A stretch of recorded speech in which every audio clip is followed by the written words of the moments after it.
ফাহমিদুলের hat trick এ প্রস্তুতি match জিতল Bangladesh. Official কোনো স্কোর জানা না গেলেও ধারণা করা হয়েছে যে 5 থেকে 6 গোল এর মতো হলো। চলুন এ ফাহমিদুল সম্পর্কে আর জানি আমরা। চ্যানেলটি সাবস্ক্রাইব করবেন। আচ্ছা, ফরওয়ার্ড লাইনের অন্যতম ভরসার নাম হতে পারেন বাংলাদেশি ইতালিয়ান প্রবাসী ফুটবলার ফাহমিদুল ইসলাম। এ মাসের শুরুতেই ইতালির চতুর্থ স্তরের দল ওলবিয়া কালসিওতে যোগ দেন। সদ্যই বাংলাদেশ ফুটবল দলের প্রাথমিক স্কোয়াডে ডাক পাওয়া ফাহমিদুল ইসলাম ইতালির ক্লাবটির মূল দলে এখনও অভিষেক হয়নি 8 বছর বয়সী এই ফুটবলারের।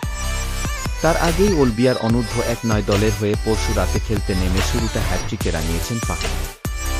সাসারি কালসিওর বিপক্ষে তার দলও জিতেছে 5-3 গোলে। ফাহমিদ বেড়ে উঠেছেন ইতালিতে।